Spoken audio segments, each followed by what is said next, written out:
राष्ट्रीय शैक्षणिक धोरण 2020च्या चौथ्या वर्धापन दिनानिमित्त रत्नागिरी पंचायत समितीकडून शिक्षकांसाठी नाविन्यपूर्ण अशा रायफल शूटिंग प्रशिक्षणाचे आयोजन करण्यात आले। रत्नागिरीचे प्रसिद्ध उद्योजक व राष्ट्रीय नेमबाज पुष्कराज इंगवळे यांनी यावेळी उपस्थित शिक्षकांना मार्गदर्शन केलं। रत्नागिरी पंचायत समिती व पुष्कराज स्पोर्ट्स शूटिंग अकॅडमी यांच्या संयुक्त विद्यमाने आयोजित या प्रशिक्षणाला शिक्षकांचा उत्स्फूर्त प्रतिसाद लाभला। राष्ट्रीय खेळाडू व प्रशिक्षक पुष्कराज इंगवळे यांनी रायफल शूटिंगचे विविध प्रकार, रायफल पिस्तूलचे विविध प्रकार, यांची हाताळणी, देखभाल व नेमबाजीचे कौशल्य याविषयी माहिती दिली। आधार चॅरिटेबल ट्रस्ट चौक व देशमुख मराठा समाज खालापूर मंडळाचे अध्यक्ष ज्येष्ठ सामाजिक कार्यकर्ते हरिभक्त पारायण प्रभाकर देशमुख यांच्या वतीने अवनी मतिमंद निवासी विद्यालय माळ शिरोशी येथील अनाथ व मतिमंद मुलांना विविध प्रकारची मदत करण्यात आली। शाळेतील प्रत्येक मुलांच्या युनिफॉर्मचे मोजमाप घेऊन त्यांना शालेय गणवेश वाटप करण्यात आला।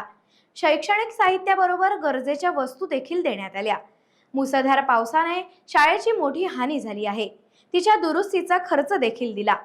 मतिमंद मुलांना सकाळी नाश्ता, दुपारी जेवण दिल्यावर रात्री मिष्टान्न जेवण घेऊन मतिमंद मुलांच्या सोबत जेवण करण्यात आले। ज्येष्ठ समाजसेवक हरिभक्त पारायण प्रभाकर देशमुख हे गेली 47 वर्ष सामाजिक जीवनात अविरत काम करत आहेत। शृंगारतळी ही तालुक्यातील मोठी बाजारपेठ असून या बाजारपेठेला तालुक्याची आर्थिक राजधानी समजले जाते। तालुक्यातून या ठिकाणी अनेक जण उद्योगधंद्यांनिमित्त येत असतात। राज्य शासनाने प्लास्टिक पिशव्यांवर बंदी घातली आहे, मात्र या बाजारपेठेत प्लास्टिक पिशव्यांचा खुलेआम वापर चालू होता। तसेच या ठिकाणी महामार्गावर छोटे व्यावसायिक आपल्या हातगाड्या लावून व्यवसाय करीत आहेत, यामुळे येथे ट्रॅफिक जाम होते।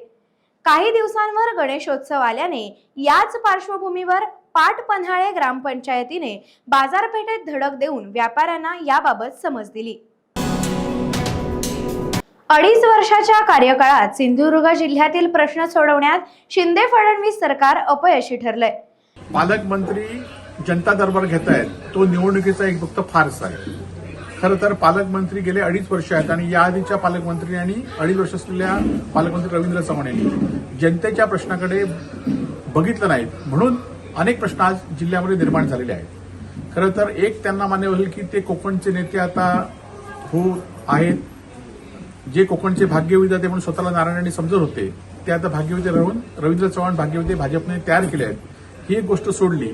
त्याचबरोबर जिल्हा नियोजनच्या बैठकीमध्ये या आधीच्या पालकमंत्र्यांनी विरोधी सदस्यांच्या बाबतीमध्ये जो अनुभव होता, तो मात्र अनुभव रवींद्र चव्हाणांनी दिला नाही। तर लोकशाही मार्गाने सगळ्यांना विश्वास घेण्याचं काम त्यांनी केलं, परंतु जिल्ह्यातील अनेक प्रश्न आज प्रलंबित आहेत। टाइम्स डिजिटलला लाईक करा, शेअर करा, सबस्क्राईब करा आणि बेल आयकॉन दाबायला विसरू नका। Times digital.